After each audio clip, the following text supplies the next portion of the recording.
इस वीडियो के अंदर मैं आपको बताऊंगा कि एमसीक्यू क्वेश्चन की कैसे करें हम तैयारी कि हम 100 आफ्टर 100 स्कोर कर सकें। और जैसा कि आप सबको पता है कि आपके फर्स्ट टेस्ट एमसीक्यू बेस्ड हुए हैं और सेकंड भी एमसीक्यू बेस्ड होंगे और थर्ड भी एमसीक्यू बेस्ड होंगे। यानी जो प्रथम मूल्यांकन प्रपत्र आया था आपके, वो पूरा एमसीक्यू बेस्ड था और 20 नंबर का पेपर था। तो आप सबको पता है, तो आप इस वीडियो को अंत तक देखना। अगर आप क्लास 12 में हैं तो ये वीडियो आपके लिए बहुत इंपॉर्टेंट है, और अगर आप क्लास 12 में नहीं हैं और दूसरी क्लासों में हैं तो भी ये वीडियो आपके लिए बहुत इंपॉर्टेंट हो सकती है। तो आप इस वीडियो को पूरा देखें 2021 और 22 सत्र वाले बच्चों के लिए। तो चलते हैं आगे। सबसे पहले मैं आपको बात करना चाहूँगा कि एमसीक्यू क्वेश्चन क्यों डिफ़िकल्ट होते हैं या ईजी होते हैं। एमसीक्यू क्वेश्चन डिफ़िकल्ट होते हैं या ईजी होते हैं, इस पे बात करता हूँ। तो मैं आपको ये बताता हूँ, ये सिर्फ एक स्टैंड पॉइंट है कि कोई बच्चा मानता है कि ईजी है और कोई बच्चा मानता है डिफ़िकल्ट है। अगर जैसे कि मैं बताऊँ, अगर आप बिल्कुल क्लियर हैं तो आपके पूरे नंबर आ जाते हैं, आपको कुछ लिखना नहीं पड़ता है, सिर्फ एक टिक करना है और आपके पूरे नंबर आ जाएंगे। और इसमें दूसरी चीज़ ये है कि 4 ऑप्शंस में से एक ऑप्शन तो सही होगा ही। सिंपल सी बात है, 4 ऑप्शन में से एक ऑप्शन सही होगा, तो ये भी एक फ़ायदा रहता है। और कुछ होता है कि बच्चे जैसे याद नहीं आ रहा है उत्तर और वो 4 ऑप्शन पढ़ता है और उसको उत्तर याद आ जाता है, तो ये भी बेनिफिट रहता है इसमें एमसीक्यू में। पर डिफ़िकल्टी क्या आती है? डिफ़िकल्टी ये आती है कि अगर आप हल्के से भी कंफ्यूज हुए, कि आप कंफ्यूज हो गए कि ये ऑप्शन ए सही है या फिर ऑप्शन बी सही है, तो आप इन दोनों में कंफ्यूज हो गए, तो आपके 50% चांस है आपका गलत हो जाएगा उत्तर, जबकि आपने तैयारी करी है, और आपको पूरे 0 नंबर मिलेंगे अगर आपने गलत कर दिया तो। इसलिए एमसीक्यू क्वेश्चन टफ़ भी माने जाते हैं। और अब मैं आपसे बात करता हूँ कि एमसीक्यू क्वेश्चन की तैयारी कैसे करें। पहले मैं आपको बताता हूँ, अभी तक बहुत सारे बच्चे हैं 12th क्लास के जो अभी तक पढ़ना शुरू नहीं करा है, तो मैं उनको सलाह देना चाहता हूँ कि वो अभी पढ़ना शुरू कर दें। क्योंकि 12th क्लास क्या होती है, 12वीं क्लास है अपनी आखिरी क्लास। कौन सी क्लास है? आखिरी क्लास है स्कूल लाइफ की। तो ये एक आखिरी क्लास है स्कूल लाइफ की, तो इसलिए आपको इसमें अपनी पूरी मेहनत करनी चाहिए, अपना 100% तो देना चाहिए और देखना चाहिए कि मैं अपना 100% दे के कितना स्कोर कर सकता हूँ। भले आप पीछे रहे हो, पर फिर भी आपको अपना 100% दे के चेक करना चाहिए कि मैं कितना स्कोर कर सकता हूँ। तो रही बात एमसीक्यू क्वेश्चन की तैयारी कैसे करें, तो एमसीक्यू क्वेश्चन की तैयारी के लिए मैं आपको बिल्कुल अलग तरीके से बताऊँगा। आप वीडियो को लास्ट तक देखना, बहुत इंपॉर्टेंट वीडियो है ये आपके लिए। तो मैं बताता हूँ एमसीक्यू क्वेश्चन की तैयारी कैसे करें। तो सबसे पहले मैं बता रहा हूँ आपको कि पढ़ना तो आपको पड़ेगा, पढ़ाई तो आपको करनी ही पड़ेगी, पढ़ाई तो इम्पोर्टेंट है, आपको करनी पड़ेगी। अब देखिए, आप सिर्फ पढ़ाई करके आप 100 स्कोर कर लेंगे एमसीक्यू में, ये पॉसिबल नहीं है। क्यों नहीं है, इस पर मैं बात कर रहा हूँ आपसे। तो सबसे पहले पढ़ाई कैसे करनी है, स्मार्ट तरीके से पढ़ाई कैसे करें। तो पढ़ाई करने के लिए सबसे पहले आपको एक लेसन चुनना है, कौन सा भी लेसन हो सकता है वो। तो कौन सा भी आप लेसन चुन लें और उस लेसन के सारे टॉपिक्स, जो भी टॉपिक्स है उसको अच्छे से समझ लें। क्योंकि इसमें क्या होता है कि अगर एमसीक्यू क्वेश्चन में आप कंफ्यूज हो गए तो आपके 0 नंबर आ जाएंगे। और एमसीक्यू क्वेश्चन की प्रैक्टिस भी बहुत ज़रूरी है। तो सबसे पहले तो आप पूरे लेसन के सारे टॉपिक समझ लें, यानी पूरा लेसन एक बार आप क्लियर कर लें। या तो आप वीडियो देख के क्लियर कर लें या फिर आप खुद रीड करके क्लियर कर लें, जैसा आपको अच्छा लगे उस तरीके से आप एक बार कॉन्सेप्ट को क्लियर कर लें, मतलब टॉपिक समझ लें। उसके बाद आपको क्या करना है, उसके बाद आपको एमसीक्यू क्वेश्चन की प्रैक्टिस करनी है। ठीक है ना, आपको उस टॉपिक या उस लेसन के एमसीक्यू क्वेश्चंस लगाने हैं। तो इसमें क्या होता है कि आप एक बार मोस्ट इंपॉर्टेंट क्वेश्चंस लगा लें और एक बार जितने भी क्वेश्चन उस लेसन से बन रहे हैं वो आप क्वेश्चन लगा लें, उसकी प्रैक्टिस आप अच्छे से कर लें। तो आपको अंदाज़ा हो जाता है कि कितने आपने सही करे हैं और कितने गलत। तो आपका कितनी पकड़ बनी है उस टॉपिक पे, उस लेसन पे, ये भी आपको इससे पता चल जाएगा। तो ये एमसीक्यू क्वेश्चन का सबसे बेस्ट तरीका है तैयारी करने का, कि सबसे पहले आपको लेसन को रीड करना है, उसके बाद आपको रीड करने के बाद आपको उसके एमसीक्यू क्वेश्चन की प्रैक्टिस करनी है। ठीक है ना, उसकी प्रैक्टिस करने के बाद ये आपका एक काम हो गया।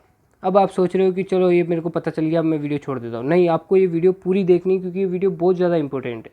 मैं आपको बार बार इसलिए कह रहा हूँ क्योंकि ये रियल में बहुत ज़्यादा इंपॉर्टेंट है, और इसके लिए मैंने अभी कोई भी तैयारी नहीं करी है।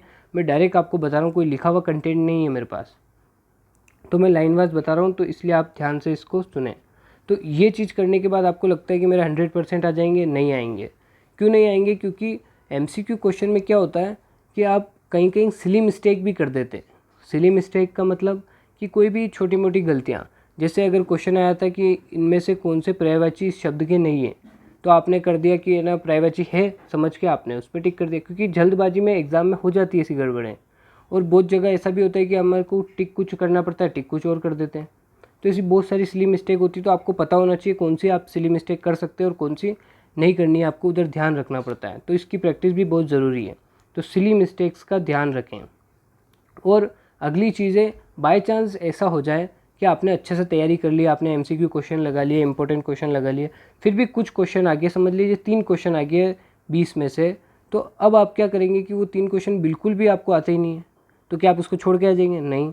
क्यों छोड़ के आएंगे? जब नेगेटिव मार्किंग ही नहीं है तो हम उसे क्यों छोड़ के आएँ?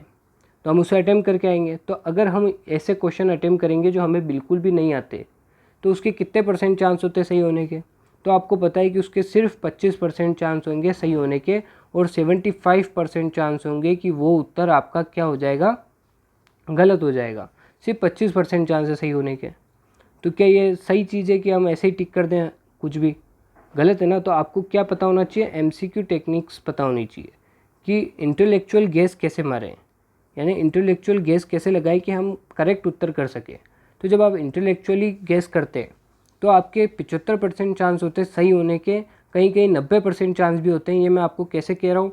क्योंकि मैं इस पर आपके एक बहुत ही शानदार वीडियो लाने वाला हूँ कि इंटेलेक्चुअल गेस कैसे लगाते हैं, ठीक है ना। एमसीक्यू में तुक्का कैसे मारे बोल दो, आप कुछ भी बोलो। अब इससे बच्चे कहते हैं कि तुक्के की टेक्निक बता रहे हो आप, तो तुक्का टेक्निक आपको सीखनी पड़ती है, क्योंकि अगर बाई चांस ऐसे क्वेश्चन आपको मिल गए जो आपको बिल्कुल भी नहीं आते, तो आप क्या करेंगे?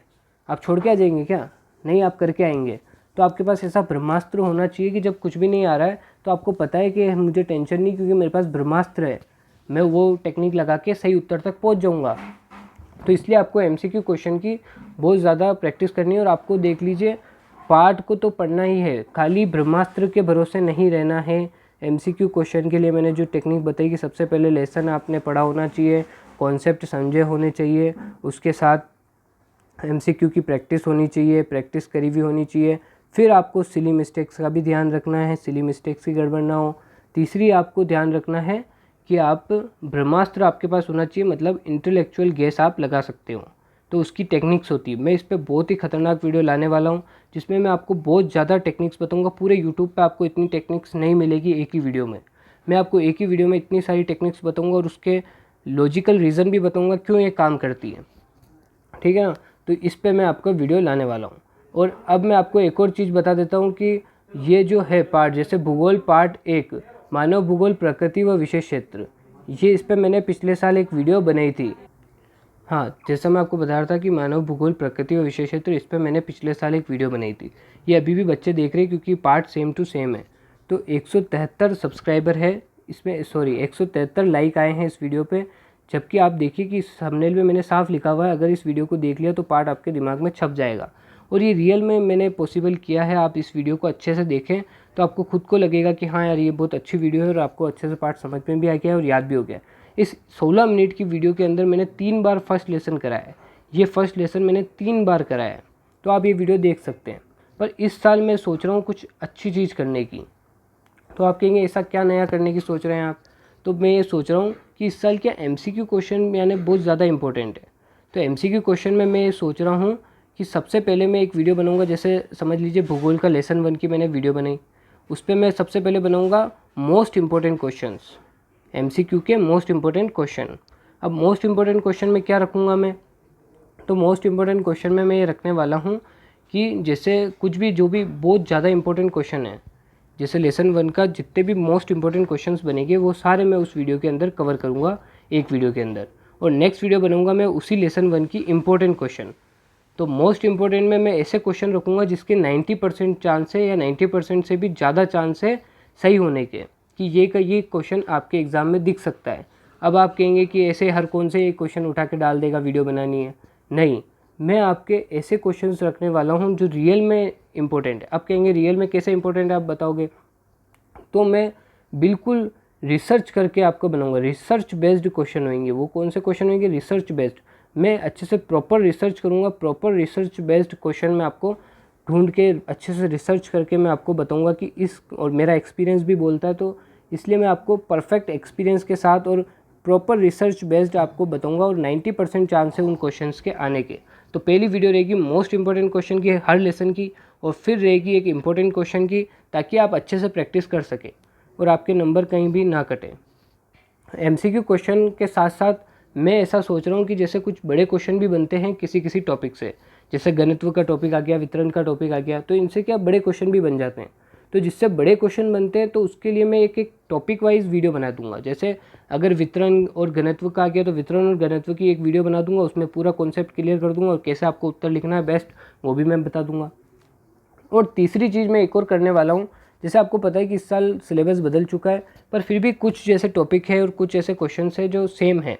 तो इससे मैं क्या कर रहा हूँ कि 4-5 जो 100 आफ्टर 100 बच्चे लाए हैं, स्कोर किया है जिन बच्चों ने 100 आफ्टर 100 कुछ सालों में, पिछले सालों में, उसमें जो आपका जैसे वितरण घनत्व अभी भी टॉपिक है आपका, तो इसमें बड़ा क्वेश्चन आता है। तो जिस भी बच्चे जैसे किस भी साल में ऐसे 2-3 साल में ऐसे क्वेश्चन आए थे, तो उन बच्चों की कॉपी लूँगा, उसका वो उत्तर लूँगा मैं, और उस उत्तर को मैं आपको समझूंगा कि उन बच्चों ने ऐसा क्या लिखा कि उनको टीचर ने 100 आफ्टर 100 दे दिए। 100 में से 100 मतलब उस क्वेश्चन में पूरे में से पूरे नंबर दिए, तो कैसे दे दिए, उसने कैसे लिखा, और हर टॉपर की अलग अलग खासियत मैं आपको बताऊंगा। और उसमें जो कुछ थोड़ी बहुत कमियां भी हैं वो भी मैं आपको बताऊंगा कि इतनी सी कमियों से भी कोई फ़र्क नहीं पड़ता है, तो उनकी भी मात्राओं की गलती होती है। आप सोचते हैं कि 100 आफ्टर 100 आता है उसकी मात्रा ही गलती नहीं होती होगी, वो भी मात्रा ही गलती कर देते हैं, तो ये भी मैं आपको उसमें बताऊँगा। तो आपको टेंशन नहीं लेनी है, आपको अच्छे से तैयारी करनी है। और आप 12th क्लास में हैं तो अपना 100% देना है। मैं आपको फिर से कह रहा हूँ, ये वीडियो मैंने प्लान नहीं करी थी, जो मेरे माइंड में आ रहा है वो मैं आपको बताता जा रहा हूँ। तो 12th क्लास में अगर आप हैं तो आपको अपना 100% देना है, क्योंकि ये आपकी स्कूल लाइफ का आखिरी साल है।